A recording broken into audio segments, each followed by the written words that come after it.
Hello and welcome to episode 19. Checks are sweet of the Sports Hour Plus with Miller and Watson. And Mike apparently wants to be on camera. Welcome, guys. We're at episode 19. This is crazy. We're almost at episode 20. We had some technical difficulties, which is why we are a little late and why my little square is not shaped the same as Kylan's because I had to use my phone. So if anything looks a little wonky, it's because I am on my phone today. All right, but we got to get down, okay?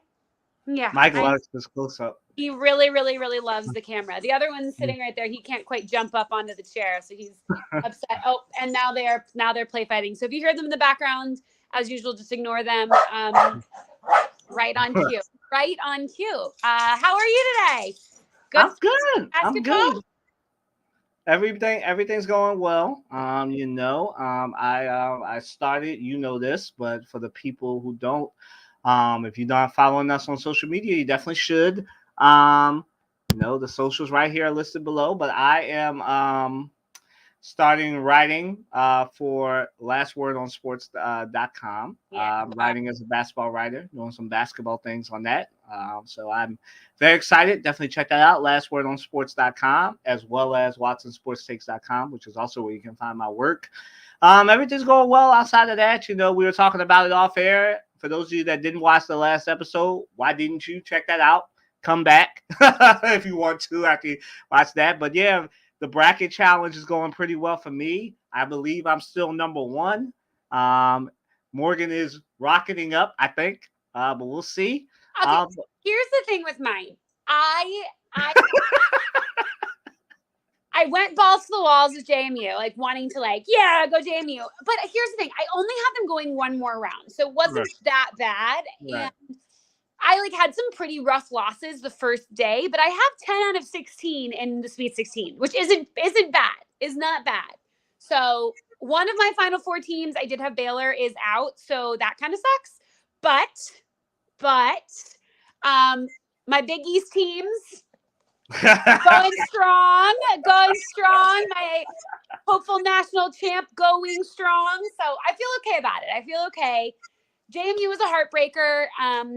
Friday night was so much fun. It was so much fun watching them play Wisconsin and watching them win. That was just full dreams come true. It was really fun. Didn't I tell you? We called it. I said, me picking JMU had nothing to do with us working together or being friends or anything. It was just didn't trust Wisconsin. So, and look at that, JMU won, and you did so well that your coach is now coaching where now? San Diego State. Yeah, Vanderbilt. Vanderbilt. He's replacing Jerry Stackhouse. What a time. But here's the thing. For those of you that don't know what it's like to go to a mid-major, I don't even know if JMU's considered. I guess it'd be considered a mid-major. So from when I went there till now, the sports are a different level. Football was great when I went there. We won the national championship for FBS when I was a senior, which was awesome. But to have a team that's nationally ranked on ESPN, nationally being talked about, winning games in the tournament, and not even in a play-in game. When I was a senior in high school, JMU was in a play-in game, even though they won the CAA. So it's really fun to see these big time people talking about your school. So it's awesome. I'm so happy for them. I'm really proud of them. The downside of being a mid-major is that, of course, all of your coaches get poached and they go to bigger universities, but I'm happy for them. It's great. I'm that's all I can say is I'm happy. And then losing to Duke like that was just utterly it wasn't even we did have a chance until they had their best shooting night of the entire year. That was there's nothing we could have done. Nothing. Yeah. So there's nothing to be upset about. JMU had a great year. At least one of our schools made it. I am very excited for JMU doing well in football, doing well in basketball. Obviously, always doing well in lacrosse, as those schools in the DMV often do. Our lacrosse team is so good. They won nationals, I think, at least once, if not twice, when I was there, which was very cool. Although they did just go down to my Syracuse Orange. Yeah, shout out. The UConn, shout out to UConn's women making it back to the Sweet 16, beating the Syracuse Orange. That was a fun game. That was a really. It was not fun for me. I don't know what sure. you're talking about. It was close. Like, it was a good, like, old-fashioned rivalry game. Gamble. Not fun for me. I don't know what you're talking about. I know. I just, as Gino said, statistically, we have the best women's player in the country. So you can't argue with statistics, I don't know. Daisha was gonna.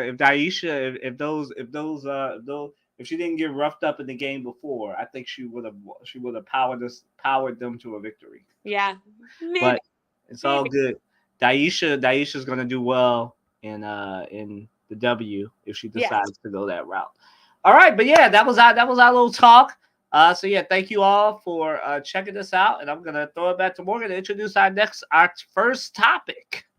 Yeah, so we have, obviously, there's so much stuff to talk about today. There's NFL, there's college basketball. We're going to start off with some of the more, I don't know, crappy subjects, I guess. Is that a fair thing to say? Like, not, but like this first one isn't crappy. It's wait, I think I have the wrong first one. Put it up. Sorry. Oh my gosh. I had the other one as first. I forgot about this one. Yes. Yeah. No, this is cool. This is like really weird and cool and like what is happening. But Ice Cube and the Big Three League offered Caitlin Clark $5 million to play for them. First off, I'm just going to say that like it's just like not going to happen because she would have to miss 8 WNBA games to do this. But it's really fun. Ice Cube is getting some great publicity for it. It's fun for her. And I'm loving seeing all these guys online that are like, she's going to get bodied. Like, she wouldn't even get a shot up. I'm like, yeah, but she'd take 14 steps back and shoot from the logo. And what, are you going to go up and guard her? You guys barely play defense as is. So I think it's a fun idea. I don't think it's going to happen because I do think that she wants to play in the W. But I think it's fun. And I'm happy for her. And I love that women are getting this kind of pub, which is cool. Yeah, I think were you done? Yeah. Yeah. I think Caitlin Clark, again, the superstar of superstars, your favorite shooter's favorite shooter. I know a lot of people are like, oh, there's better players, Angel Reese. I saw that online. Why didn't he offer Angel Reese? Obviously, we love Angel Reese over here, Paige Beckers and a bunch of other people. But this is specifically about Caitlin Clark. And I was having not really an argument, but a discussion with somebody earlier on the book about this, and people were like, "Oh, she should totally take it. It's $5 million. Come on, y'all. That's a drop in the bucket to her. Like, the girl was the first women's college player to get an NIL deal with Gatorade. That's probably about $1 million or more. Nike, she's got one with that. Y'all have seen her all over with Jimmy Butler and Reggie Miller in a State Farm commercial, And obviously, it's kind of funny that she was with Reggie Miller in that commercial. I'm kind of wondering, the sports conspiracy theorists says the Indiana Fever are going to have the number 1 pick are probably like, oh, the State Farm, no, it was just a fun commercial to make. Yeah. But yeah, so I think this is great for her. Might be a little bit of a distraction that she's playing right now, but that's what happens when TMZ gets wind of something. I think it's great for her. I think it's a drop in the bucket. I think she'll make a lot more money going to the WNBA. And she'll have a lot of power because she brings a lot of eyes. But Ice Cube is doing what most great players and great organizations do, right? You see a big name, hey, throw out some money that they're probably not going to take. Because obviously, I looked it up. The W begins in May. And the Big Three starts June 15th. So it couldn't, as Morgan said, she'd have to miss some games in the WNBA. Where it might be possible is the WNBA is having an Olympics break this summer. Yeah. So maybe it could happen then during those 2-3 weeks of the Olympics. But even then, I think the Indiana Fever will want her to just chill if she's not going to the Olympics. So yeah, But it kind of gets into our next question. Is it real or is it a brilliant marketing move by Ice Cube and the Big Three? It's obviously real. Yeah, But it's real, but it is a yeah, marketing ploy. yeah, It yeah. both can be true. Yeah, it's definitely a market. It's definitely real. It is definitely what it is a marketing ploy. He threw that out there. Probably unsolicited. I'm assuming Caitlin Clark's. I don't think she can have representation right now, right? She has to represent herself. No, she can have representation. Okay. Most college kids do nowadays because of Okay. NIL and stuff. Okay, so I'm sure this was like a discussion thrown out there by a friend of a friend or somebody who knows the sports agency that reps her. So I think it's a brilliant marketing move by Ice Cube and the Big Three, getting eyes on your product. But this is not going to happen. Also, it really helps the WNBA if the rumors are true that they want to separate their media deal from their brothers in the NBA. Then yeah, it really helps them with putting ESPN and ABC's feet to the fire. So it works out for both. It's one of those win-wins, right? Caitlin's not going to take it. Ice Cube gets to look at that, try and pump it up. I love women's sports, and Yeah, but there are some legitimate gripes that people have that you got Lisa Leslie, Cynthia Cooper, Cheryl Swoops, other big names, Maya Moore, other big women's hoopers that are retired who might do the Big Three, but you only offer Caitlin Clark. There are some legitimate gripes here, but obviously this is clearly a marketing ploy by Ice Cube, and probably something that was strategically leaked by somebody in the Big Three. Yep. So I'm of the mindset that it's a brilliant marketing move by Ice Cube at the Big Three, but she's not going to take it. No. Unless she wants to do it during the Olympics break. But she would have to be highly protected. It's one of those things. This is kind of very similar to when a big time soccer star, obviously not with Messi because he's a little older, but my name twin Mbappe. This would be the equivalent of if somebody paid Mbappe enough money to come play in MLS during the champions, the UEFA League or whatever, if he really winds up going over to the Premier League during their season, that he'd be highly protected. They'd be all like, the Indiana Fever are going to do the same thing that any big time soccer league would do, right? And that's why they get all that money. Some of y'all like, yo, these soccer teams are paying stupid money to get Messi and Ronaldo and Mbappe on their team because that's insurance money. And that's what Ice Cube and them would have to pay the Fever for this to happen. Way more than $5 million. A really good point is that you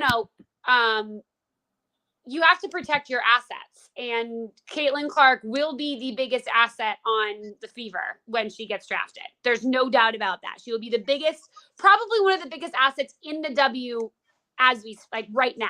Yep. And no disrespect to Aaliyah Boston, who is also no. But I think that, this is not me saying someone is better than somebody else. This is just the reality of the women's basketball world that we're living in right now, where Caitlin Clark is king.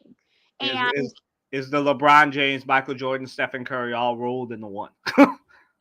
I worry for her sake that if she tries to do something like this, they're going to put something in her contract that says that she can't do it because of the fact that she is so popular and so famous, and that if she gets hurt and can't play, they're going to have a lot of people that are pissed about it. So right. I think that's the issue, is that they'll pay whatever she needs them to pay for them not to get hurt, is the reality of it. Right. Yeah, obviously Indiana does not want to lose one of their biggest assets and one half of one of the best duos in sports, right? Because it's going to be her and Aaliyah Boston and whatever else they add in the draft. So Indiana has a real good incentive to make sure this doesn't happen. Yeah. Yep, for sure. Yeah. So to our next one, my favorite, not your my favorite topic today, but the girls in the news. Yeah. So for those of you that don't know, right? Because I didn't know about this until Morgan texted me about it over the weekend, because I was so locked in on B-ball, obviously with March Madness and the Sixers and everything else. She texted me and was like, hey, did you see what Kim Mulkey said? And I'm like, nah, what happened? And I knew it would be a doozy. So I looked it up and I'm like, you're like, oh God, what did she do? yeah, like I think that's exactly what I replied to you with. And so like I did not look at it right away. I won't lie. I didn't look at it. You texted me. I texted you back saying, "What did she do?" Didn't really give it much thought because it was a Sixers game and some basketball and some other basketball in the way. But I did see on Saturday or whatever day that was. I think it was Saturday where she gave that little speech about I've retained a lawyer. Washington Post is basically, she didn't say this verbatim, but she was basically like, Washington Post is trash. It's muck journal. You know how these old timers be like, it's muckraking journalism. Like any of us know what that is outside of a history class. Like like none of us were alive for that deep throat muckraking nonsense. I wouldn't say nonsense. It obviously actually happened, but all that stuff. So she basically said that. And she made me very much more interested in this story. I was half joking with more. She's so dumb. Yeah. I just, this story, I'm not saying it wasn't going to have been a big story because it probably would have, but like it wasn't going to be as big as it is now because she's made a huge freaking deal about it. And like, if the stuff is false in it, of course, I understand being pissed off, but like, girlfriend, like, what are you doing? What are you doing? Again, to the LSU women's basketball team, your SID, whoever, to LSU athletics, you have two journalists right here that will happily, even though I find Kim Mulkey morally repulsive, I'll literally, you can hire both of us to be her marketing team. I haven't done much PR, but I think it's pretty easy to be like, a simple sentence like, I obviously will not comment on a story that's not out yet, but my opening statement is, what happened, I don't even know what you need to say, like something like, I will comment on it when the story's out. That's all you need to say, like, but you made it, but everybody was so confused because I don't know if anybody asked you about this. You just put that up unprompted and everybody's like, what are you doing? like, don't you know, like, you went to Baylor, you went to LSU.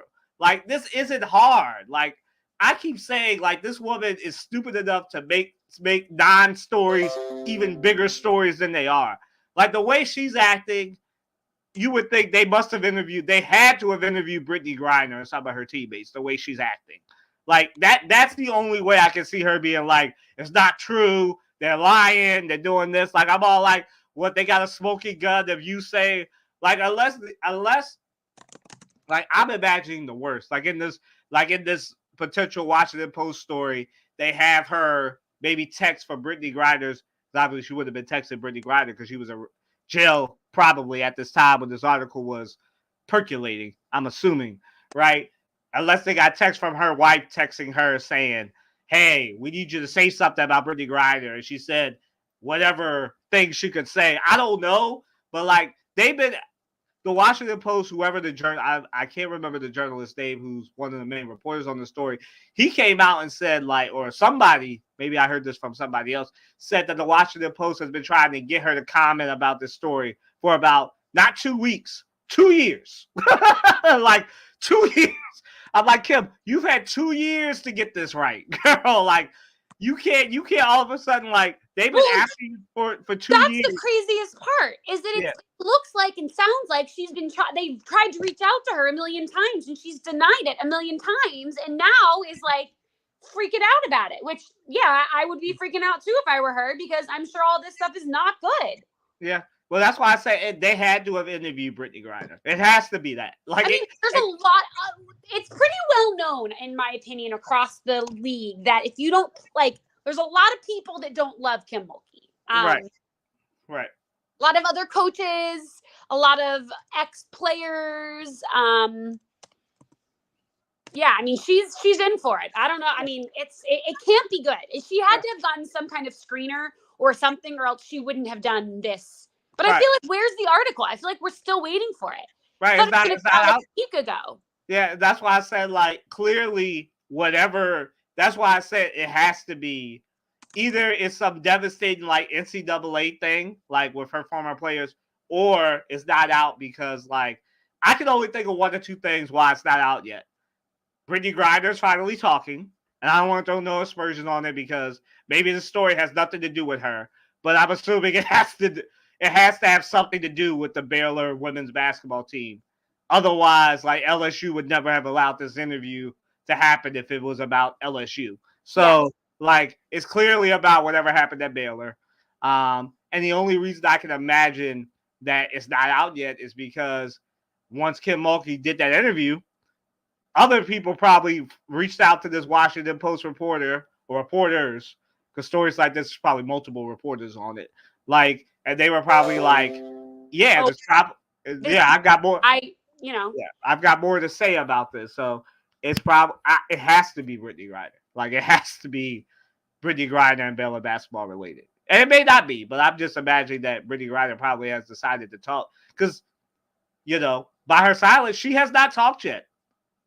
So she's been back. She hasn't talked. Hasn't done anything. So I'm imagining that it has to have. And I am not saying, because neither one of us. We don't know. We haven't read it. We have no inside sources on this. Yeah. But I'm just saying the way she's reacting, it has to be Baylor women's basketball related, and the biggest star on that team was Brittany Griner. So Brittany Griner had to have offered some type of comment. Maybe it was a no comment. Heck, maybe this is their, I hate to reference this, but maybe this is their quiet on the set moment. Who knows what was going on at Baylor with the way she's acting? Something serious happened, I'm assuming, at Baylor.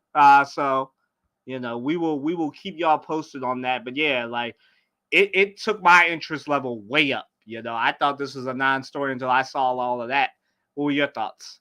Yeah, I thought the same thing. I was like, oh, damn, like, this is going to be a crazy story. Like, oh, hit piece, whatever. And then she did all of that. And I was like, girlfriend, like, what are we doing? You have no PR training. Like, there's something to be said, I guess, about, like, getting ahead of a story. But, like, she's doing too much. Yeah. Like I said, you have two journalists right here, LSU.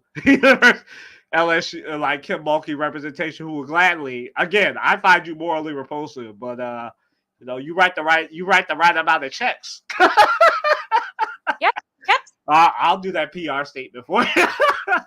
But yeah, so moving on to the basketball side of this, is LSU going to be distracted by this new scandal, or will they overcome? Like, I don't know about you, Morgan, but it seems like every time I turn around, there's something with LSU, right? Yes. It's Flau'jae versus Angel Reese. Like, I know a lot of people, a lot of inside, not my inside sources, but a lot of people who cover the team said that was a non-story. I don't know. Like, I'm not throwing any aspersions on these journalists. I feel like it's a little bit of a story because, like, I don't know if it's true that, because the rumor is that Flau'jae and Angel Reese were fighting over the same dude. I don't know if that's true or not. Obviously, I'm in Philadelphia. Morgan is in Stamford, Connecticut, so we do not walk these LSU campus streets, so I do not know. But, like, for a while, it did look like it was a little bit icy between those two. But, winning conquers all. But so you had that, whatever that was between those two. You had obviously them defending their national title, and then Kim Mulkey gets into a scandal as soon as she wakes up. So, like, to me, I just think they're very distracted. Like, those of you that have been paying attention to this podcast, like, I'm pretty down on LSU anyway. I just think it's hard to, like, repeat. They're not UConn. They're not the most talented team in the. Well, and they weren't the most talented team last year. I think that's also a big part of it. Is that They weren't the most talented team last year. They obviously won, and it was a huge deal, but it's different. It's not right. Well, some things they benefited from, right? They benefited from South Carolina getting taken out by Iowa. Obviously, that was a big, hard-fought game there. They benefited from being able to wear Iowa out. And obviously, like, that was something really, really good. But I'm pretty down on LSU. Like I said, I don't expect them to make it out of this weekend. And who do they play? I don't even know. I have no. We should know this, but I'll say this: I don't expect them to make it out of this weekend. Obviously, I thought the team that would do them in was going to be Louisville. They play UCLA, so yeah, they'll be done in. Yep. Yep. It's like they. I feel like maybe like in a us versus them moment, maybe they can come together. But UCLA is one of those juggernaut teams. I just think that it won't happen for LSU. I just think they're very distracted.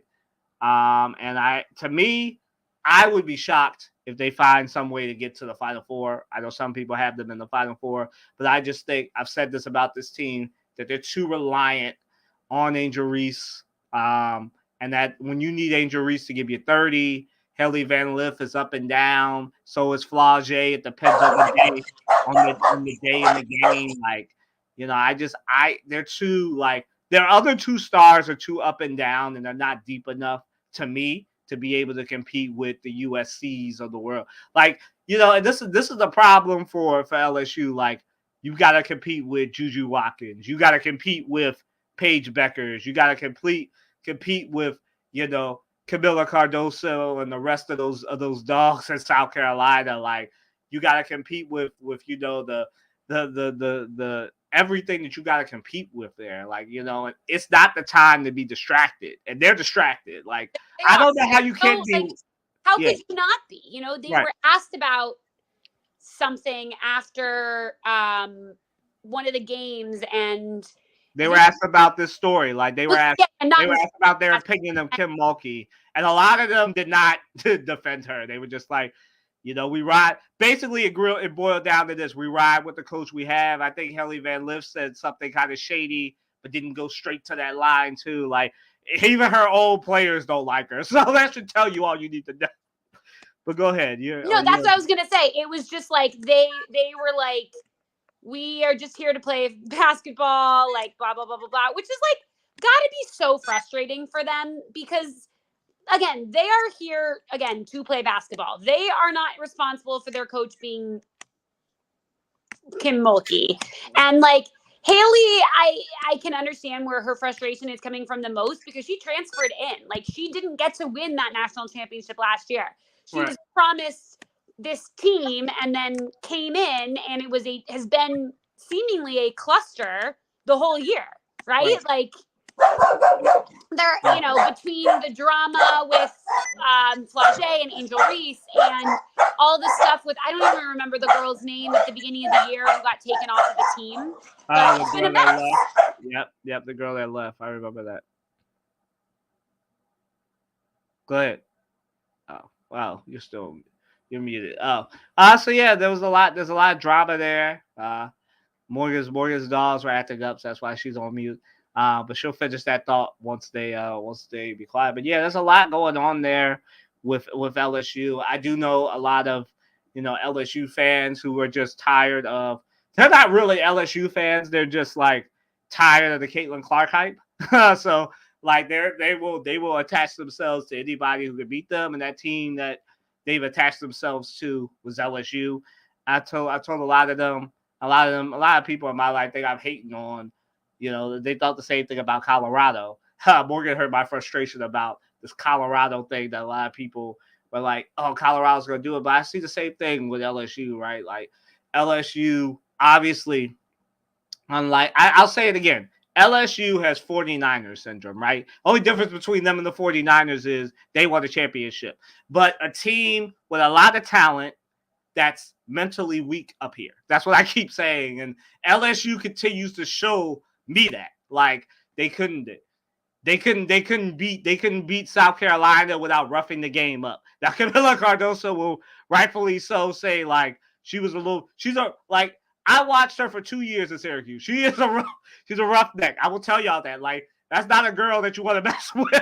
Yeah. Like, I see but that is her, right? Like, LSU has showed you plenty of times that they're not, like, outside of Angel Reese, they're not mentally there. Like it's just not there for them. I mean, we said it when the big fight happened, right? Yeah. Angel Reese was sitting there and she just like looked over and she just dropped her head. She was like, you could see the frustration. And I don't often feel bad for Angel Reese, but I felt bad for her in that situation. Yeah, like she's the whole team. She's expected to do a lot, and it's just not working out for her. Again, that's why I said, like, obviously, like, I don't know if that drama, again, I'm going to say this and be responsible here. I am not saying that Flaw J and Angel Reese were at each other's throats like some people believe, but I don't walk on that campus. We do know that there was something there because TMZ and a bunch of other people were reporting on it. And I feel about how, like, Flaw J and Angel Reese's mothers were at each other's necks about something. So we don't know what it was, but it was big enough that TMZ and a bunch of other people reported on it. So, like, there was something there. I don't know what it was, but there was something there. So it seems like I said, LSU to me seems like it's hard, like Morgan said, not to be distracted. So, if they beat LSU this weekend, I will be very surprised, but it would take like a God tier performance, not just from Angel Reese, because she's going to get hers, but from her two counterparts, Flau'jae and Hailey Van Lith. They both have to find their shots. And I just don't think that's going to happen because Kim Mulkey is way too distracted about whatever the story is. But Morgan, go ahead. No, I think that's exactly what it is. I just don't think any of their minds are in it right now. And I think that, maybe they'll prove us wrong. I hope they prove us wrong. I really do. For the kids on the team's sake, I hope that they prove us wrong. But I just don't see it happening. Well, you have them what as a Final Four team? I don't have them. I don't have them going past this weekend. So I think, like I said, you're higher on them than I am. I was higher on them. Yeah. Obviously I did everything before all this news broke, but I think talent-wise, I think they could make it to the Final Four, but with all this distraction, I don't know. Yeah. So we'll see. So LSU fans, you could definitely add us. You could add me. Morgan believes in you. I don't. So you could add me. and let me just be clear. I believe, like, the only player on that roster that I believe in is my fellow Northerner, Angel Reese. That's it. I don't believe in any of the rest of them. Like I believe that, like, I believe Angel Reese is the only one. And, like, we didn't even mention the fact that for some reason Kim Mulkey didn't play her for a good portion of not a good portion of the season, but for at least 10 to 15 games she didn't play. And that was the first test of the fact that Kim Mulkey doesn't have a good PR team around her, because she made it seem like, oh yeah, Angel's just taking a break. I'm like, taking a break. You don't miss 10 to 15 games without, like, something being wrong. Yeah. And it's LSU. It's not Penn. It's not Syracuse. It's not JMU. It's LSU. I don't want to throw no aspersions on the academics of LSU, but what was going on there? I don't think we know what exactly was going on with Angel Reese, where she missed that amount of games.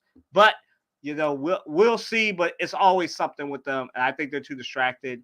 I don't think they're getting past UCLA. And I think even if they were at full strength, it would be hard for them to get past UCLA. But they're way too distracted. I completely agree. All right, so moving right along. Morgan mentioned it. We talked about the JMU basketball coach. There has been a lot of changes. The Washington State University coach, I think Coach Smith, has moved to Stanford now. Seeing a lot of this. Seeing a lot of basketball coach jumping from, I guess you could say, upgrades.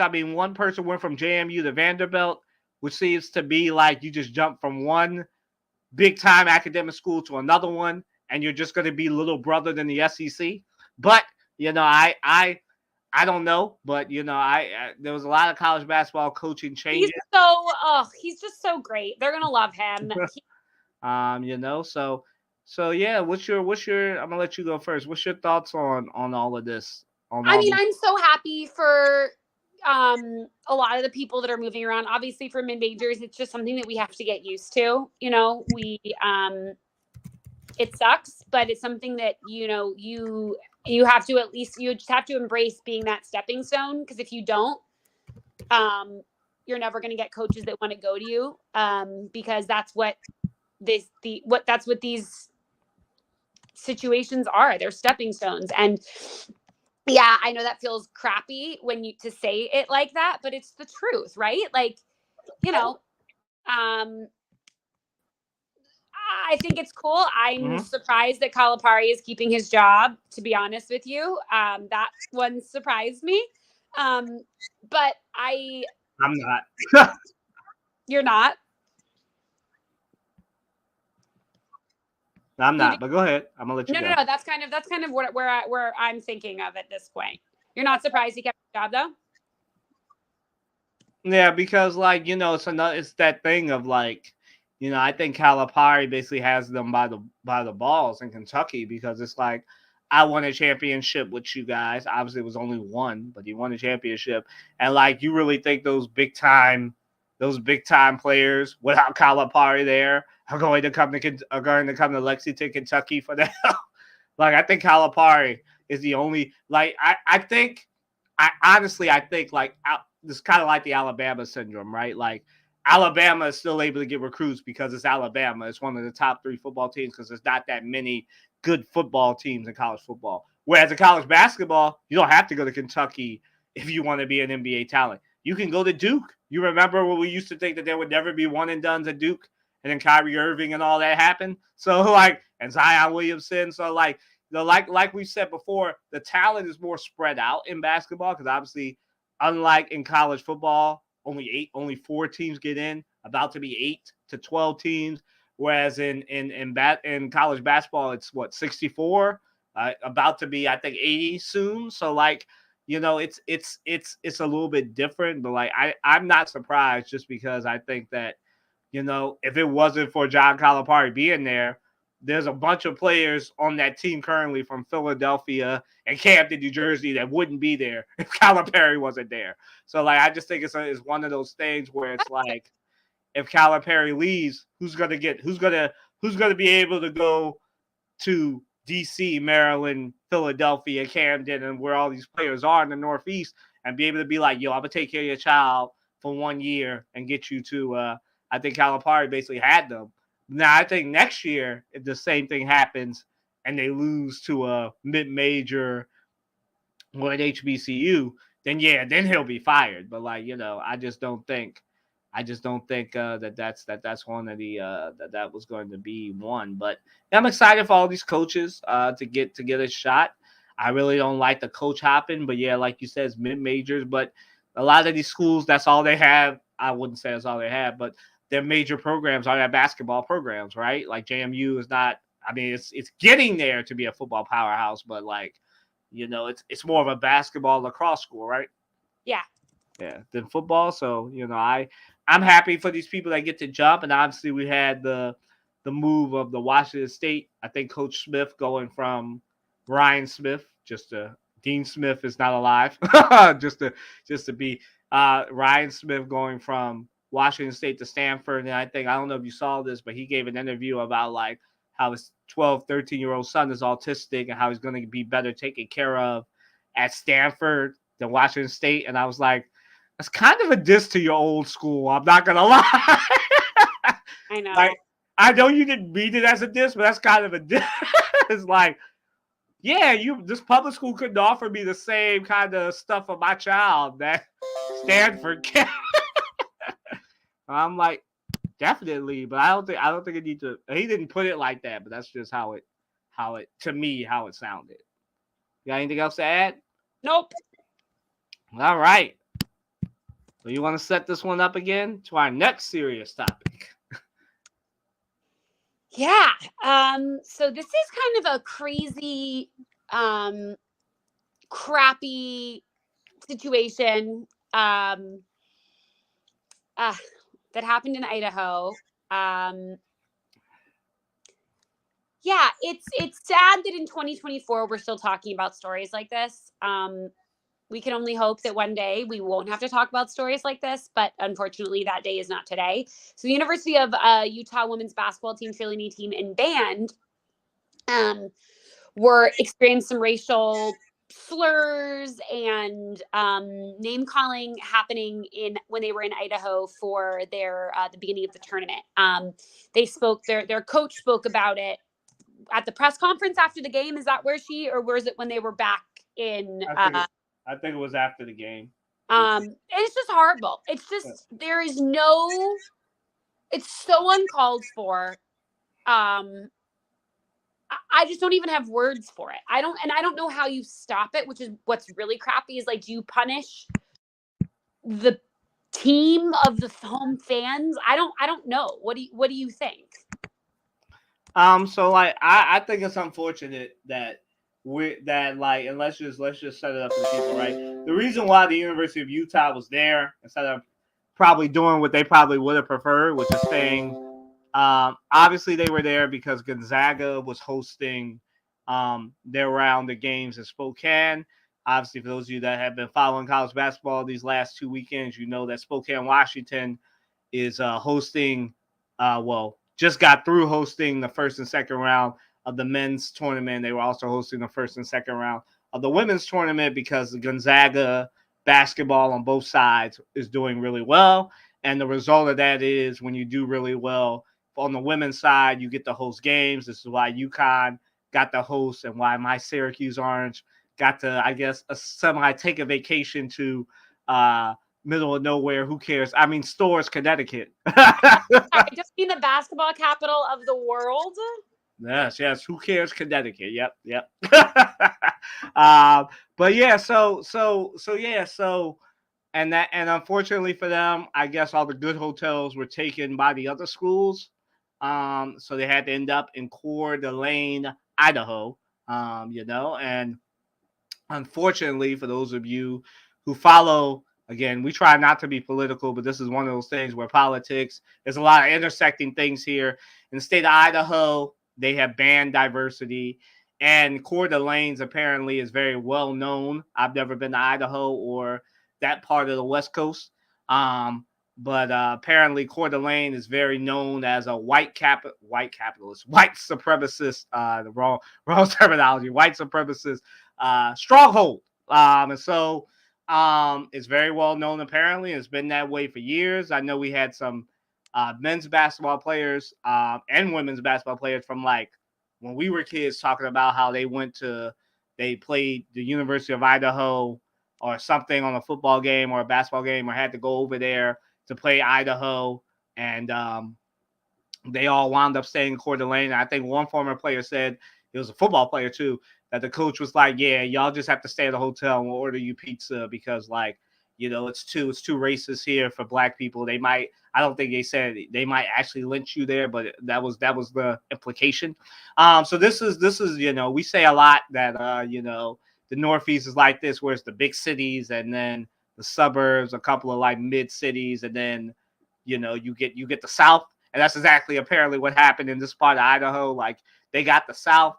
And so for those of you that don't know what happened, so on their way to whatever restaurant they were going to, the cheerleaders, the women's basketball team, and the band were walking a couple of trucks. We'll just say it was probably some monster trucks because that's what a lot of people in the middle of nowhere prefer in these rural areas. So the trucks, I guess I don't want to throw, again, no aspersions on NASCAR, but for lack of a better term for this, they revved their engines up like it was a NASCAR race. So no one could really hear what they were saying, and it was loud, and they were going zoom, zoom, zoom.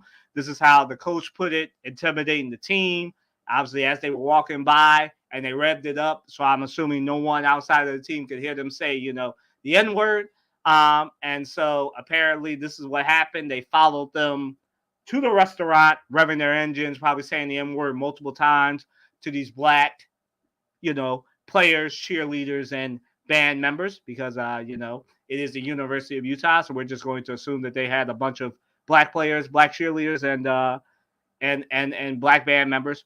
And so they went to the restaurant. One of their waiters came out and said that, like, they were in a big group. Obviously, when you have cheerleaders, band members, and players together, it's obviously a big group.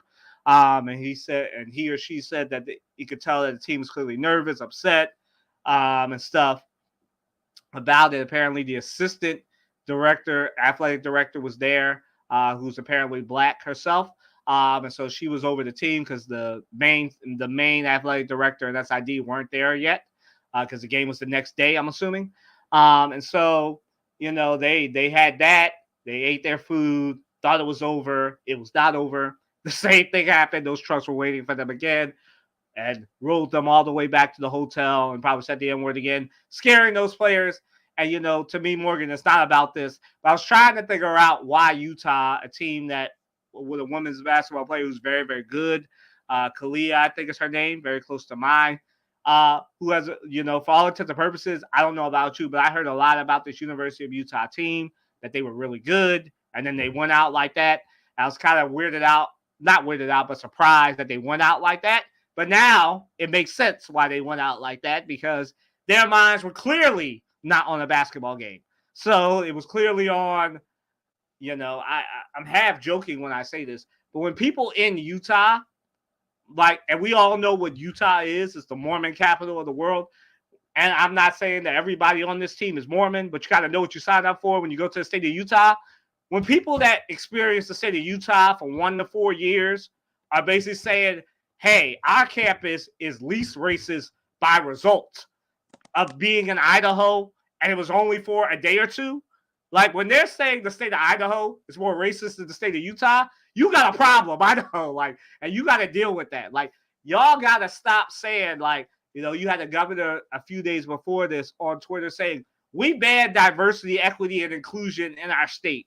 And I'm like, hey, Governor Little, you probably need to unban it. Unban it. You probably need the first thing you need to do, because this is a bad representation of your state. It literally confirms every stereotype I have of the state of Idaho.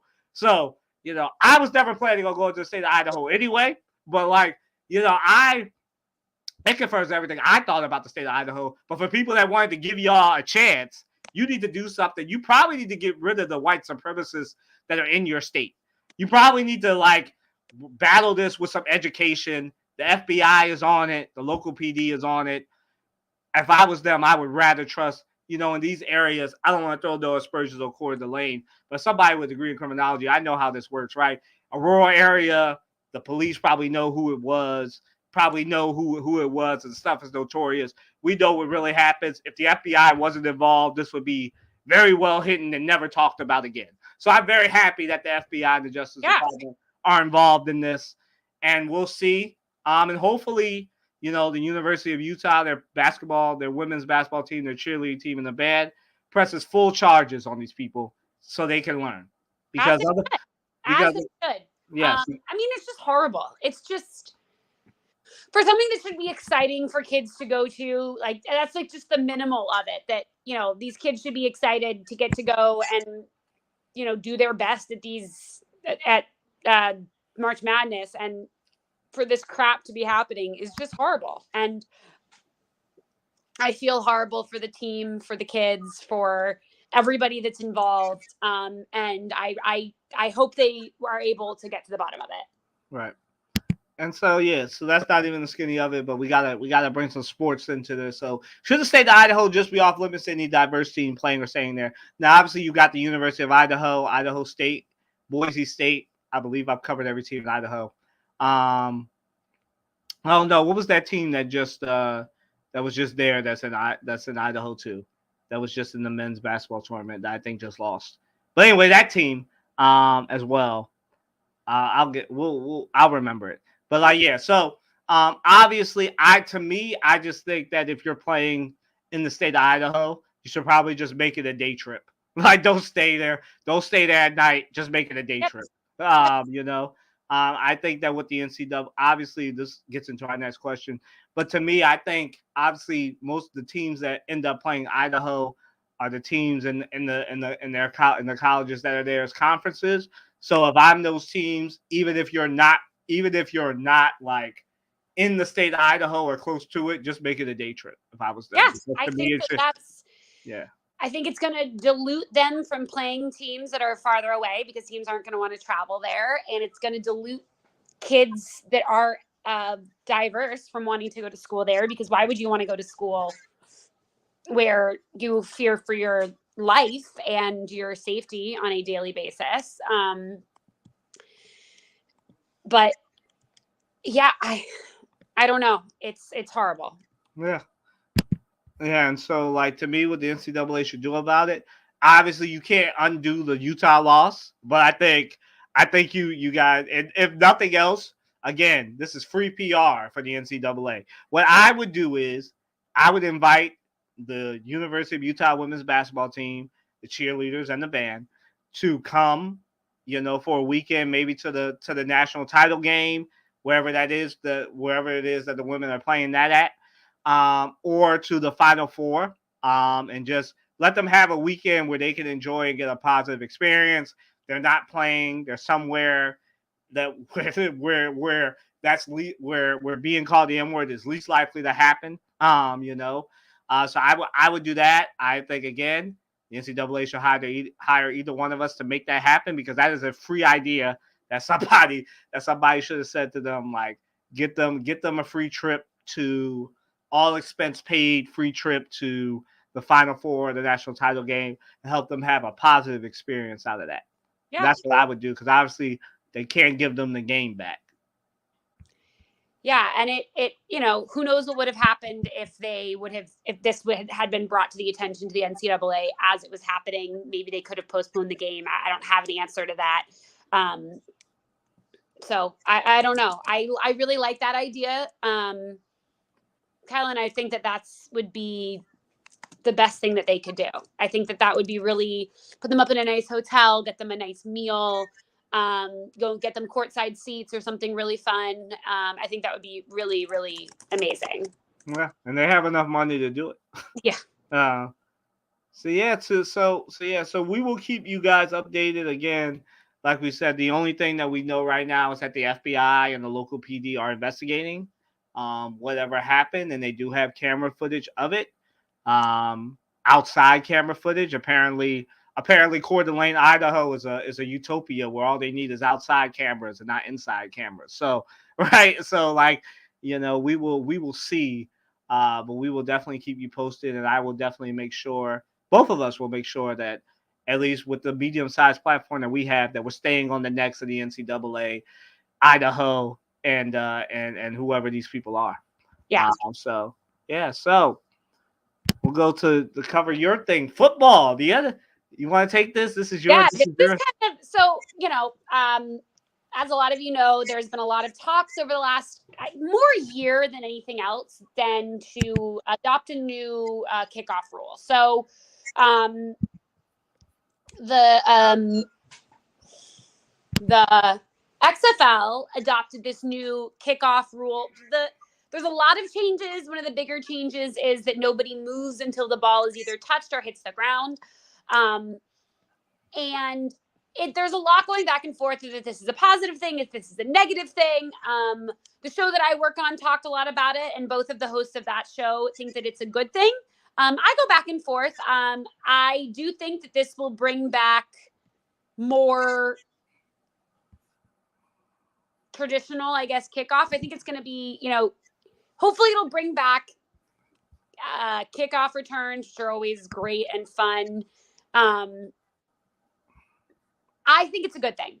I understand why people are upset about it. People don't like change. But I think that anything that can make the game a little bit more exciting can. We saw I think it was 14 touchbacks in the Super Bowl. Like, that's so boring. We don't want to see that. We want to see people running at each other. I want to see people bringing it 99 yards all the way back. So that's what I want to see. Kylan, I know you feel a little differently about this. Yeah, so I think it is a good idea. I don't want to crap on it too much. Morgan and I were talking about this off air before we started this show about like how it's not like the NFL that you and I grew up on, where I'm sorry to bring this up, but where the Giants punted to Deshaun. Did you disappear? Yeah, no, I'm listening. I'm here. The Giants punted to Deshaun Jackson, and there was that touchdown return that Morgan doesn't want to talk about, that all Giants fans hate me for bringing up right now. But you know exactly what I'm talking about. I know it's giving y'all PTSD, but it's not that. It's not the when the kick return was actually dangerous, where you had Devin Hester, being able to be. That's the only he was don't get me wrong, a great wide receiver, a great cornerback, but the main reason he's in the Hall of Fame is because the man could return a kickoff. And it's not the NFL that, I hate to sound like the old man, but it's not the one that we grew up on as kids, where you could see a touchdown on a kick return. Now you don't really see it. Now the punt return is more exciting than the kick return, right? So, but I still think it's a stupid idea just because like I just don't think that this will work in the NFL because I don't know if you can like turn off. Now again, they'll have a whole summer to get these guys trained up on it. But like, I'll just go back to I'm not just saying this because I like bashing the 49ers, but like the 49ers didn't know the new playoff overtime rule in the Super Bowl, right? And they had years to get used to that. What's going to happen? You can't. That's idiotic on them. I'm not saying that's dumb asses on them. Sorry, excuse my language for not knowing. Right. But I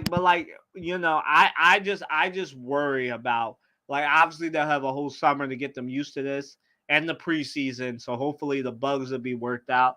I am excited to see this, but I don't think this is gonna last past this season. Let me just say it like that. Because a lot of these owners are gonna be upset if like somebody gets hurt on the kickoff, and that's just gonna end the rule. Now I'm not saying that will happen, but I'm excited to see it implemented. But I think it's dumb. I don't think you should be taking. I mean, like I think at least I said this a few weeks ago that they probably should take some stuff from the XFL. What I meant was the way they do the reviews, not this.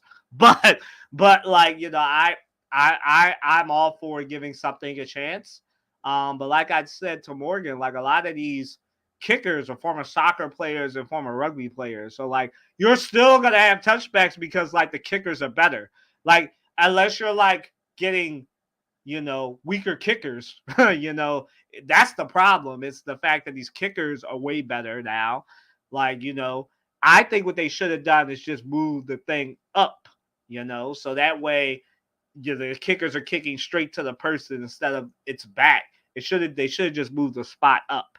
But we'll see how this goes. Now they have everybody up but the kicker. I still think it's not going to make the kickoffs more exciting, but I'm open to it, but I don't think this rule is going to last past this year.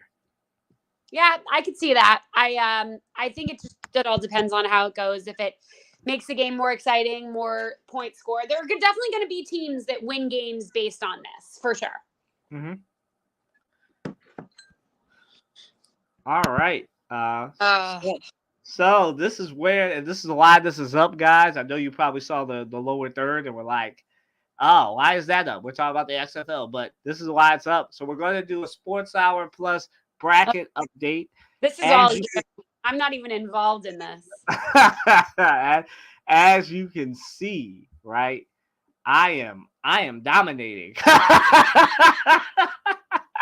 But that has nothing to do with why I showed this. Obviously, you see because this is from my perspective. But you see, I am in first place, second place, third, and tied for third. You see that my friends Kenan and Marissa, shout out to them, they're tied for fifth. Matt and Marissa are also seventh and eighth. And Morgan, did you take yourself out? I should be in there. Oh no, there you are. 10th. There you go, 10th. Oh yeah, okay. You're not doing too bad. Look, Javon. I have 10 out of 16 teams. I am happier. It's not so bad. Yeah, like you thought you were in the bottom. You're not in the bottom. You're 10th. You're not if other people slip up, if other people's teams slip up, you're right there. So you're not doing too bad. It's not too bad for you. Not too bad. You're not doing. Before this, she thought she was at the bottom, but she's not at the bottom. Not at the top. Well, everybody again. It is. We're kind of joking back and forth here. Obviously, you see that I'm in the top 4, but that's not to say that I know everything. I've lost the last 2 years, so I was due to win. But I'm not gloating right now because obviously we still have games this weekend, and I could just as easily go from first all the way down. So like we never know. And like maybe I'll come back. You never know. Yeah, as we've seen, either one of us. I think everybody has a bracket where either Houston or Connecticut is winning a championship. So we could all easily, if Houston or Connecticut falter, we could easily have a switch up. I don't expect that to happen, but we could easily have a switch up. So we don't know. So we will keep that. We will keep you guys updated. But I am just, leading to a promise, as we said, we are doing that right now. I am dominating, but that at the end of next week, it might be something else. I might be crying next week. So who knows? So we'll see. We'll see. We'll see. Yeah, we'll see. But right now, the king is kinging right now. I'm just saying. When you come at the king, best not miss. Just saying. Okay. All right.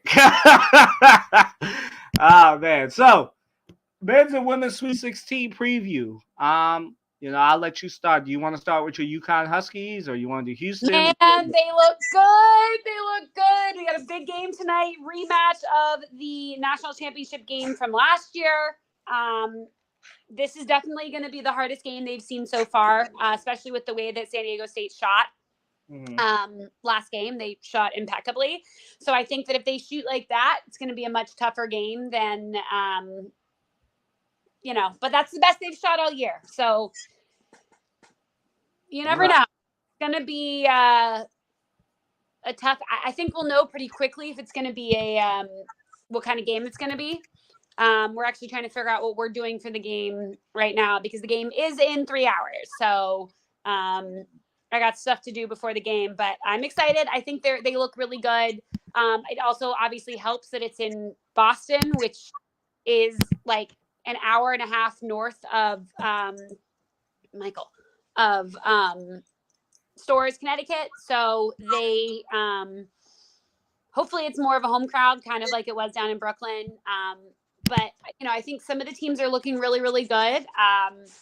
Purdue, I think, looks good. They like we kind of talked about, they had a little bit of a scare in that second game, but ended up winning by about 30 points. Big East is kind of reigning king right now, undefeated in the tournament so far. I have all 3 teams in my Final Four, so really hoping that it stays that way. But yeah, Marquette's looking really, really good with Kolek back.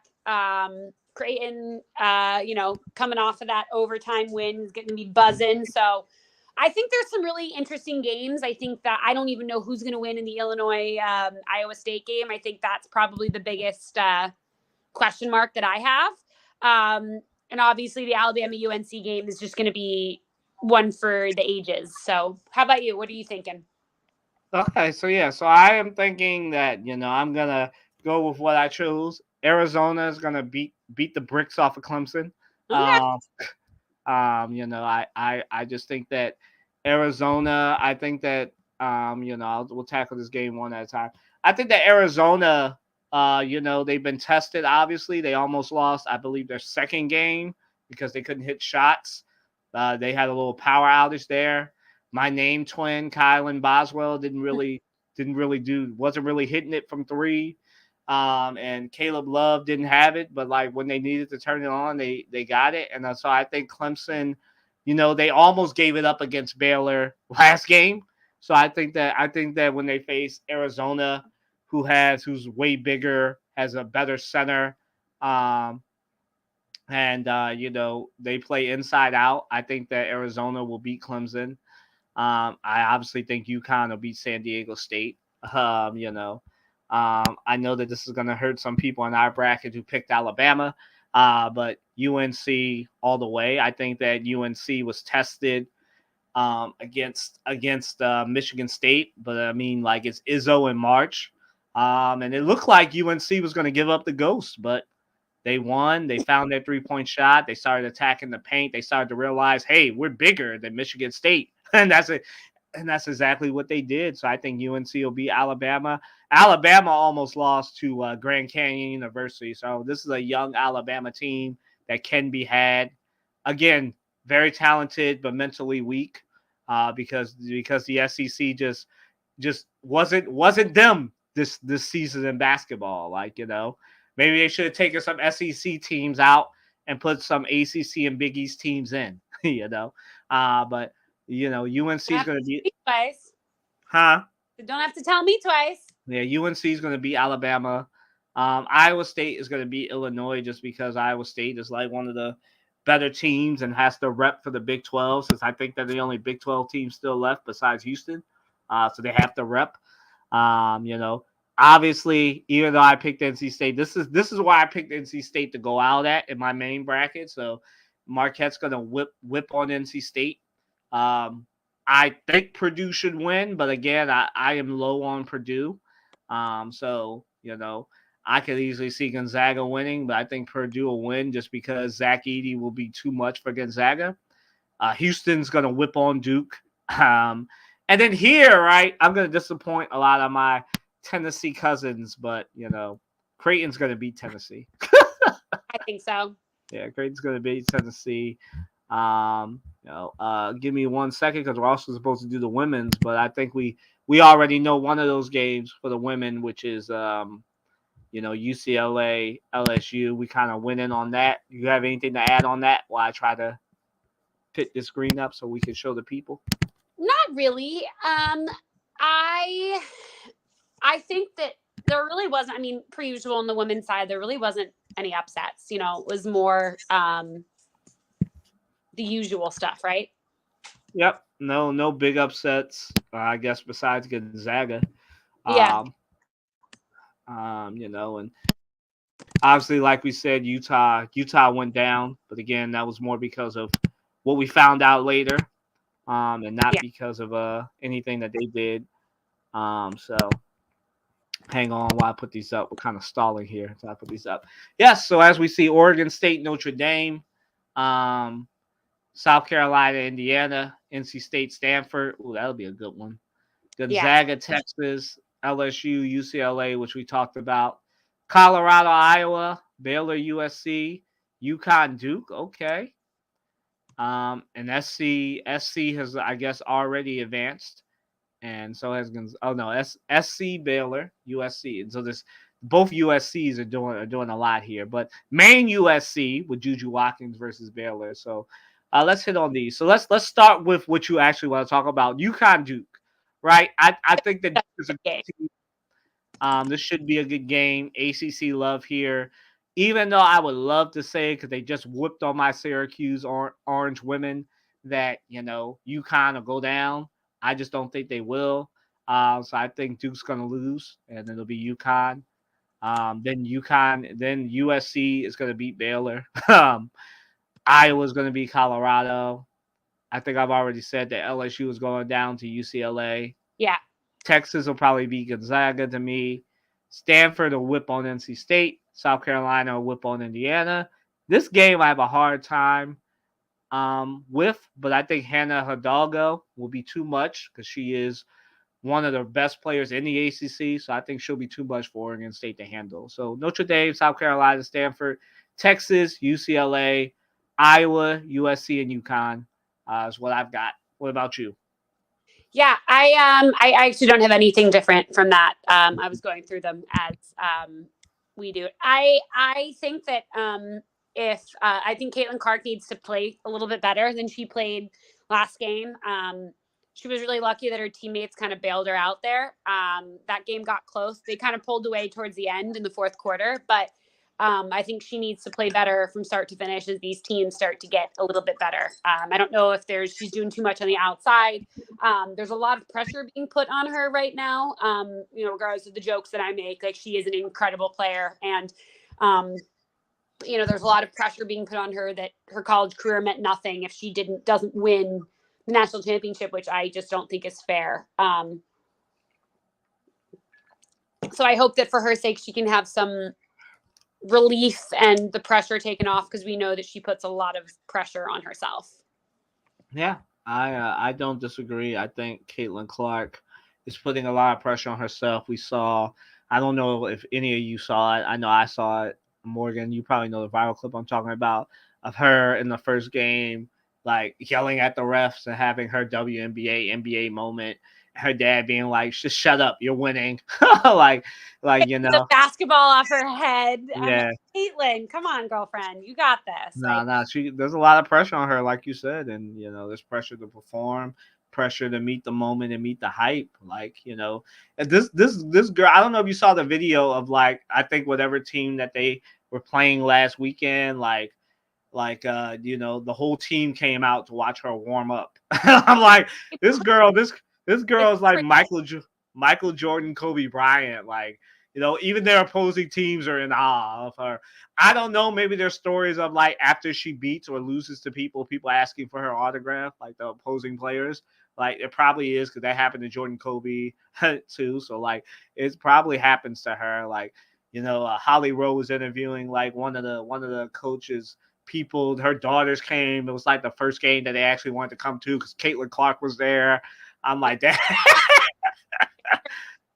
Yeah, the Caitlin Clark effect, baby. So like, there's definitely pressure on her. But I don't think Iowa will be challenged until they get to the Elite Eight or the Final Four. But facing off against Colorado should be a good test for them. Yeah. But to this, who is the weakest team left in the field? And we'll do both sides. So to me, I've already said it's LSU just because they're distracted. They're not all there. They're fighting each other. They're over it. Of some of the beefs here, but you can clearly see it that they're not focused. And like I said, too much is on Angel Reese, and her teammates need to pick up. She shouldn't have to do it all for you to win a game, especially when there are, four other players on the court with her, right? So like I said, Flau'jae and Hailey Van Lith just have to do their part. But I think they're too distracted. Their coach is distracted. The players are distracted. I see it ending this weekend with them losing to UCLA.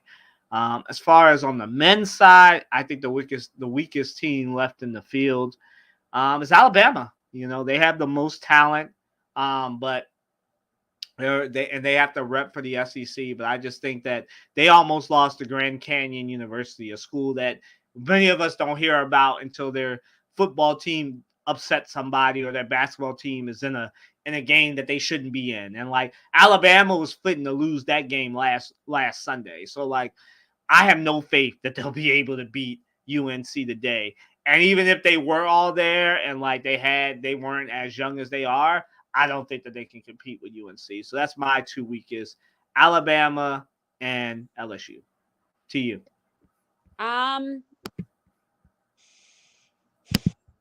Yeah, on the men's side, I don't know. There aren't many weak links, I feel like, left. I think that you're smart with sorry, I'm just having to pull it up because I can't see it on my phone. Bama. I said Bama. I know you said Bama.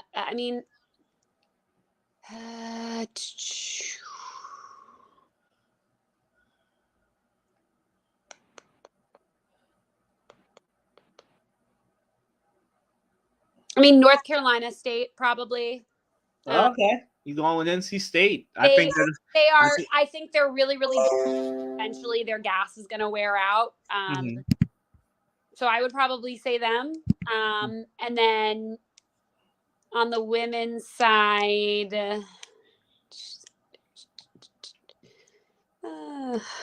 here's the women's bracket.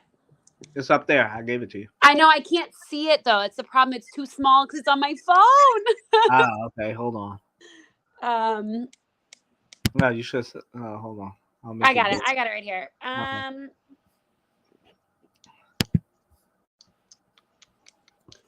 Probably Gonzaga or Colorado. Okay. I think UConn should handle Duke pretty easily as well. I think it's going to be a good game, but I think they should handle them pretty easily. But I think that the women's teams have a lot more talent in all, like kind of across the board. So I'm a little bit more excited for some of these games actually this weekend. But I think those are probably the two weakest if I had to say weakest. Okay, cool. All right, so that does it for college basketball, college sports. I know there was a lot of college stuff here because there's a lot happening there. But now we're going to get to the NBA. All right, Morgan. So the Golden State Warriors doublet streak comes to an end. They won a game finally this week, which it wasn't looking like they were going to do before the month was over. You all probably saw that Draymond Green got ejected, and you probably saw Steph Curry with his hands in his thing, look with his head down. Everybody was upset because Draymond is Draymonding again. But they did finally win a game. I just think at this point, Golden State, should just at this point, maybe you keep Klay Thompson out of respect, but at this point, you probably just need to the Chris Paul investment isn't working. He's too old. Draymond is Draymonding. You've enabled him for so long. You probably just need to trade him now. And you probably just need to if Klay doesn't want to be a six man, you probably just need to let him go. Keep Steph Curry and just go young, man. Invest in Jonathan Kuminga. Invest in what you have, and just keep it moving. Get some new draft picks. Get some new blood in there because it's going downhill fast for Golden State. They're old. Outside of Steph Curry, who's a shooter, they're old. They need to get younger. They need to get an actual big man in there who can rebound. And I think it's just over for the Warriors. I think that they'll probably make it to the play-in tournament. But I think this will be the last big time playoff run. Obviously, I don't want to doubt Steph Curry because he is 36. And he's probably got a couple more good playoff runs left in him. But I just think it's over for the Warriors. Yeah. It's hard to stay on top forever. Mm-hmm. It's been proven across every sport. Draymond Green needs to get his crap together. You're too old to be getting 2 technical fouls in, what was it, 3 minutes? The first 3 minutes of the game? Dude. I know we've talked about him on here before and our frustrations with him. And I get it. Again, I get it. But what are you doing? This title of this podcast should be "What are you doing?" What are you doing with Miller and Watson? That's a good.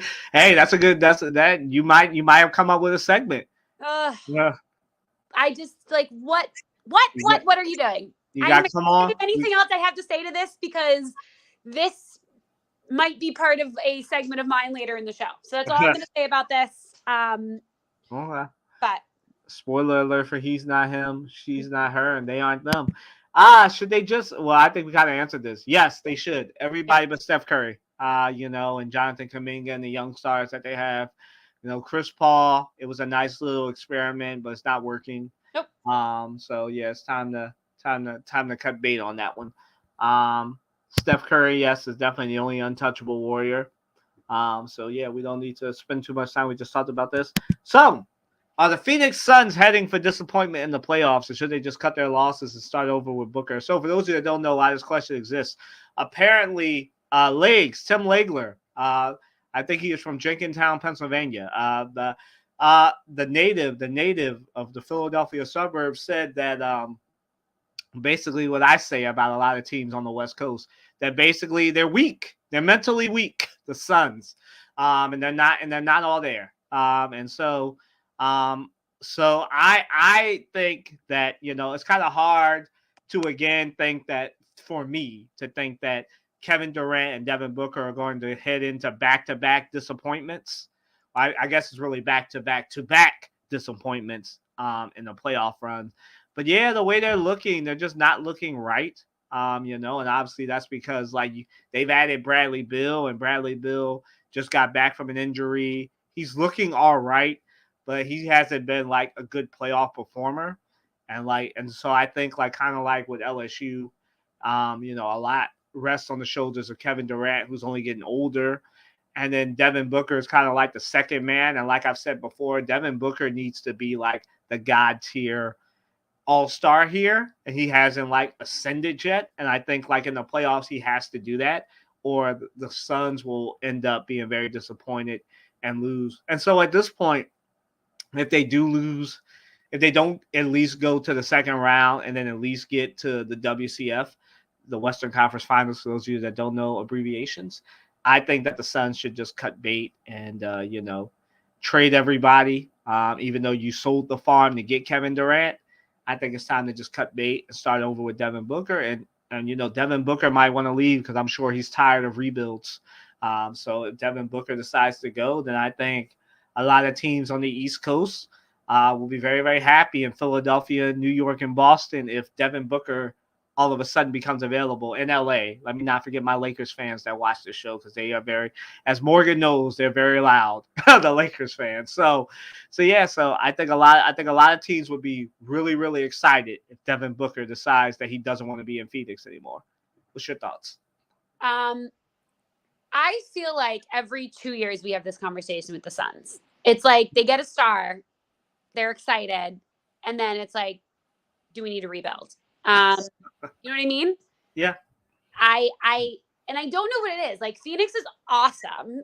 Arizona's very fun. It's like I've never been. So I'll take your awesome. word. Like I was out there for the Super Bowl, but like if the weather's nice, like it's dry, it doesn't rain. I don't know. It's cool.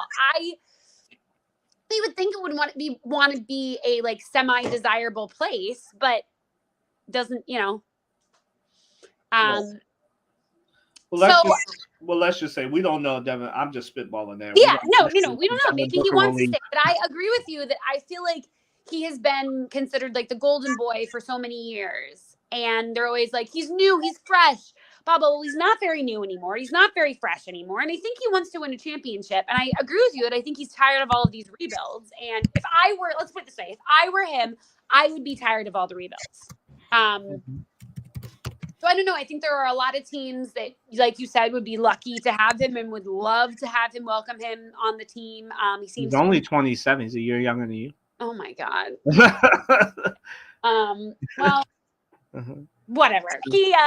I mean, he has been in the league a long time. I'm just saying he's 27. You're not wrong. I'm just saying he's 27. I feel like, God, I feel like he has been in the league he probably has been. What? Yes, he's been in there. He's been in the league at least 5-6 years. So you're not wrong. He's been in the league a long time. So. Crazy, but yeah. He seems to be a good locker room guy, a good person. So I think a lot of people would be happy to have him on their team. Oh no, I'm wrong. He was drafted in 2015, so it's been 9 years. So you're not wrong. He's almost at a decade, but he's only so crazy. He's 27. Oh my God, we're getting old. Okay. Yes. So those are my thoughts on it. Yeah, cool.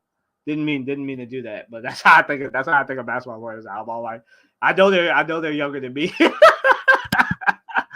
Oh man. So to the Eastern Conference, between the Philadelphia 76ers, Indiana Pacers, and Miami Heat. Are they even trying to get the 6th seed in the Eastern Conference? Morgan, I'll let you start.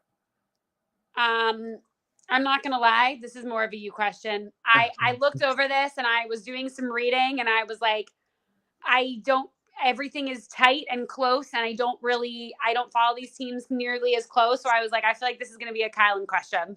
All right, so obviously y'all know I got the Sixers half of this covered. I don't want to say anything that he's going to be like, no, you're wrong. You can totally say that. But yeah, like the Sixers, obviously we had an update, right? Like Joel Embiid practiced today, and he's going to travel with. They said he's going to travel, right? And they said they're hoping he'll be back soon. No, I mean they're saying hope, but we know he's not. Like players don't often. He hasn't traveled with them since he got hurt in January. So I feel like you don't travel with a team unless you plan on playing on one of these games. How long is the road trip for? 2 games. Okay, so.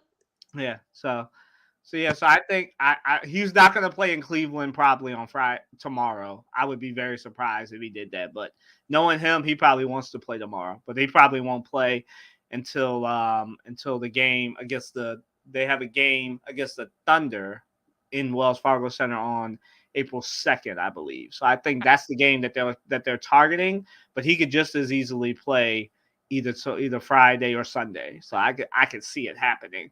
But I think that I think the Sixers will more than likely, because they have the third easiest, like Indiana Pacers have of these 3 teams, Indiana Pacers have the hardest schedule. The second hardest schedule is the Miami Heat, and the Sixers are done with the hard part of their schedule. So like I think that is setting up very nice with Joel Embiid coming back for them to be able to get the 6th seed and avoid the play-in tournament, which I know is going to make a lot of people in Secaucus, New Jersey, very upset. They definitely want Joel. They definitely want a Joel Embiid, Jimmy Butler, Trae Young, play-in tournament in the East, just because ratings, right? You got those 3 players playing in games. That's ratings. But yeah, I think that obviously one of these teams is going to win, and more than likely just the way the schedule is set up. And the Heat are old and injured. Obviously, I think Tyler Hero's coming back. The Pacers are struggling right now. And I just think the Sixers are set up to take the 6th seed and get the grand prize of playing the Cleveland Cavaliers, who, by the way, right now they are, I believe, 2-1 against. They obviously will play the series finale of their regular season matchup tomorrow. So they'll either be tied or be 3-1 against the Cavaliers. So I think I like the Sixers against the Cavaliers in the 3-6 matchup if they get to the 6th seed. Cool. So, all right, you mentioned this team already. So the Celtics, they gave up a 22-point lead a couple of days ago and lost to the Hawks. I don't know how you give up a 22-point lead and you're supposed to be a juggernaut, but I'll save that for the answer to this question. Are the Celtics really an unbeatable juggernaut, or are they headed for disappointment in the postseason? Morgan. Obviously they're not unbeatable. I think that they have flaws, and I think that I don't know if the Hawks just found their groove on the good night, I guess. I don't know, but I mean, that is such a mental thing to lose a 22-point lead. Yep. It's such a shock to your ego. Okay. And I guess you can take it 2 ways. You can take it as the first way of, okay, I can never be comfortable, because if we get comfortable, we know we can still lose even if we have a comfortable 22-point lead. Or it can make you anxiety ridden, where you're like, we have a 22-point lead, but we can still lose. Mm-hmm. So I don't know which way it's going to go, but I think there's arguments for both. Yeah, I think that obviously, like, of the two of us, I am the Celtics hater, even though I have green on right now. I think that the Celtics are a really good team. Obviously, they're the best team in the league right now, even though they just lost to the Hawks by 22 points, or they lost a 22-point lead. I think that that's embarrassing, and I think that Here's what I'll say: the only team, like I've said before, in the Eastern Conference who can beat the Celtics other than themselves is the Philadelphia 76ers, because they are constructed to beat the Celtics, right? Other than that, I don't think any team in the Eastern Conference, even the Bucks, have a chance against the Celtics. But I think that the Celtics are definitely headed for disappointment in the postseason, and they will need to make up their mind because I believe Jason Tatum will be a free agent next season. So they will need to make up their mind. They've already paid. They cannot afford to pay Kristaps Porzingis and Jrue Holiday and Jason Tatum next year. So like I just think that a decision will need to be made.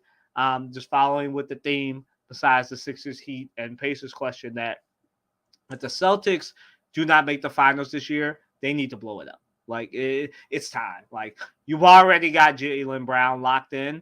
So I think after this year, you really need, if they don't go to the finals, and let me just play it like this, even if they do go to the finals, if they don't win a championship at the end of this season, they need to blow it up. like because again, this will be another season of what should have been. So I think that like they are definitely headed for disappointment. I don't know if it'll come in the ECF or the finals, but they're definitely headed for disappointment because they're not the juggernaut. Like I said, they're too dependent when it really gets down to it on Jason Tatum. Yeah. Like Jaylen Brown, he's a great player, but he's too inconsistent in the big moments. So they're too dependent on Jason Tatum, and I believe, just like Devin Booker, he's going to get tired of being the player that has to be over-relied on when you build all these teams, you get all this depth, and none of it matters. It's just, Tatum, do something. Be Superman. And I think he's tired of being Superman, and he wants to find a partner who can help him out. Yeah. And I don't believe that partner is currently in Boston. Have an on game every single game. It's hard. Yep. And so as we get closer and closer to our favorite segment, are the Philadelphia 76ers the most dangerous team heading into the playoffs, or is there another team more dangerous than them in either conference? I'm going to surprise you. I am not going to pick because I have sung the praises of my 76ers for the last few weeks since Joel Embiid is coming back about this. And I know Morgan and the rest of you are probably tired of hearing me. I know that a lot of people are from Philadelphia, so I know I can't sing the praises of the Sixers enough for y'all. But I'm going to leave that. I'm going to leave that alone and give Morgan a chance to talk about them or talk about another team. But instead of talking about them, I'm going to talk about the Minnesota Timberwolves. Ooh. Minnesota Timberwolves are dangerous, bro, guys. Y'all need to understand this. Buy some stock in the Minnesota Timberwolves. Right now, they are still doing great. I think they're the third place right now in the lower Western Conference. Oh, second. Okay, second place. The versus the Pistons. Okay, second. They're second right now, and I guess number one is still the Nuggets or OKC, right? Nuggets. Yeah, so it's them and the OKC Thunder that are battling with the Nuggets for number one. And I do believe that the Timberwolves will at least get to the second round this year. So Anthony Edwards, this team is looking great. I thought it might do this when Karl-Anthony Towns went down, but it didn't. Anthony Edwards is doing this, and the team is doing this. So the Timberwolves are dangerous. I'm not saying that they're going to make an ECF or make the finals. Well, actually, yes.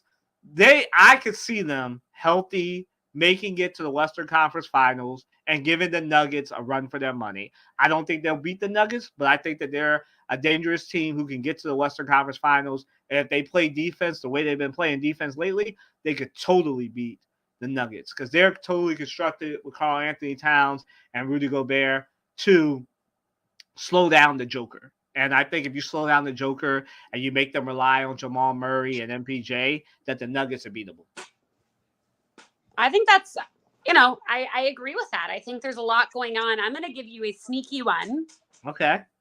If they manage to get into the play-in tournament, the Rockets, they had their 10th straight win. Okay. So the Rockets. All right. My thing is, it's always good to get hot late. I would so much rather, I feel like the Warriors kind of did the opposite where they played okay, kind of crappy in the beginning, a little bit better towards the middle of the season, then have kind of fallen off again. You don't want to be falling off going into the playoffs. So I like a team that's hot. It's like NC State in college hoops. So I don't know. I'm not saying they're going to do damage, but they might come in and shock the world. Who knows? Okay. All right. And then the opposite of this question, which team is headed for a disappointing ending in the playoffs in 3 weeks? I think that team that's heading to disappointment in 3 weeks is going to be the Cleveland Cavaliers. I don't know between the Sixers, the Heat, or the Pacers which team will do it, but the Cleveland Cavaliers. I obviously, let me not say I don't know. I think it'll be the 76ers, but the Sixers could easily fall, and it could either be the Pacers or the Heat. But I believe either one of those three teams will do the Cavaliers in, and the Cavaliers will have a decision to make between wanting to keep Donovan Mitchell or letting him go to wherever he wants to go, between LA and New York, the Sixers, wherever he wants to go. If he wants to win a championship, he will stay away from Madison Square Garden. But I know he's from there. So his New York, they'll tell him, get your Timberland boots and come to work, Donovan. Don't do it, Donovan. But yeah, I think it's the Cavaliers. I think that, again, keeping with the theme, the Cleveland Cavaliers are going to lose probably in the first round, and they're going to have to blow it up because Donovan Mitchell will put pressure on them to either blow it up or get some people in Cleveland who can help him win. Okay. I think that's fair. I've been looking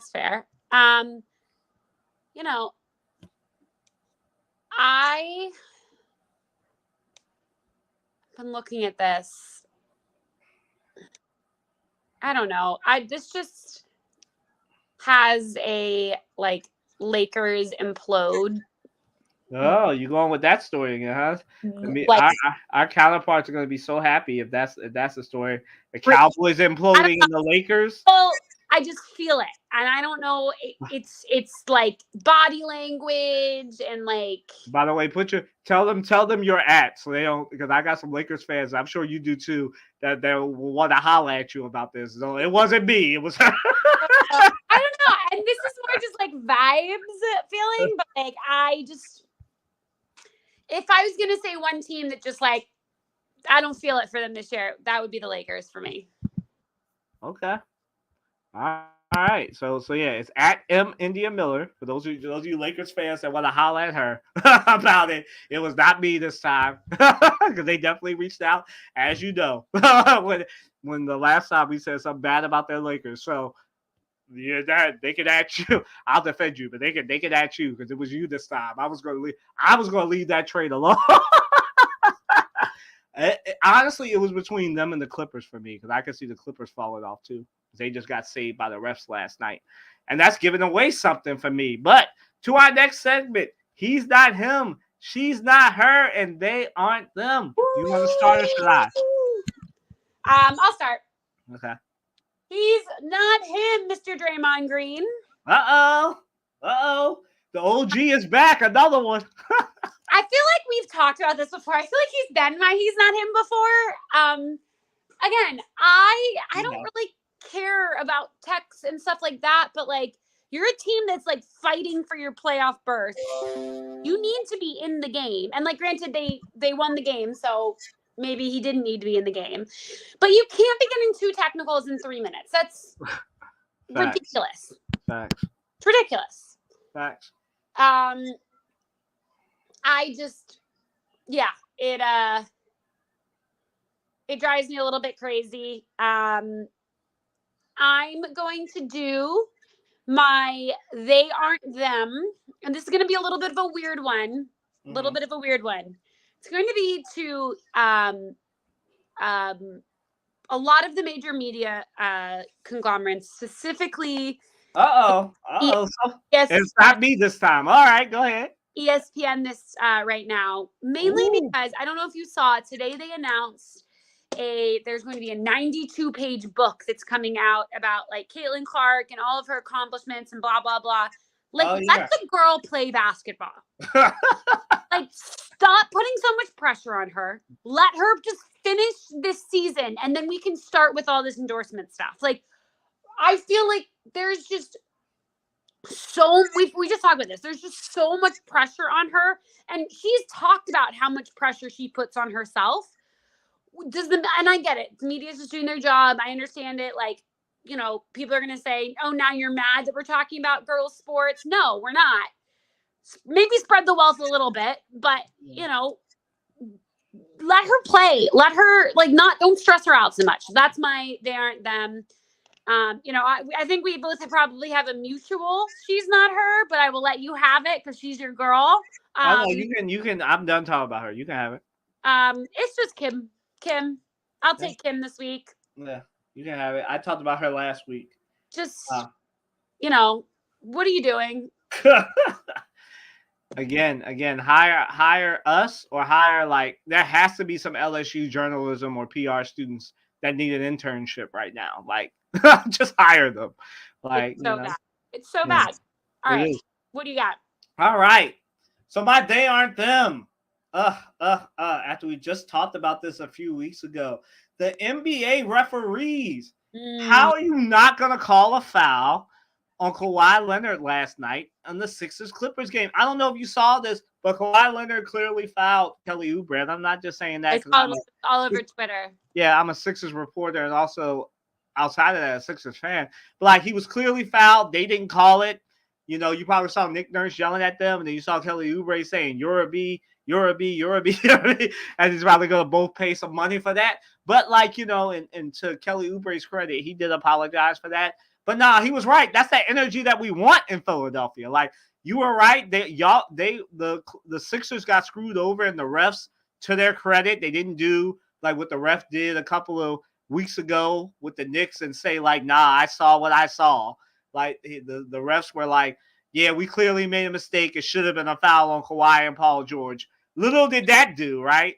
And then before that, they had the whole, like, the ball clearly went off Kawhi Leonard, but Secaucus was like, nah, the ball went off Kelly Oubre, and then they gave Kawhi the Sixers killer Leonard an and-one layup that shouldn't have happened. And it literally made me question, why are we doing reviews in the NBA? And that never happens. You know this. I love the way the NBA does reviews. I love the challenges. I think the NFL should do what the NBA does. But, yesterday it really had me questioning why we do challenges. If something's so clear, you're saying it went off to give the Clippers a chance instead of giving the Sixers the ball back. So, my day aren't them, the NBA referees. NBA, you need to get this problem. You need to nip this problem in the butt. You got 3 weeks to do it before the playoffs.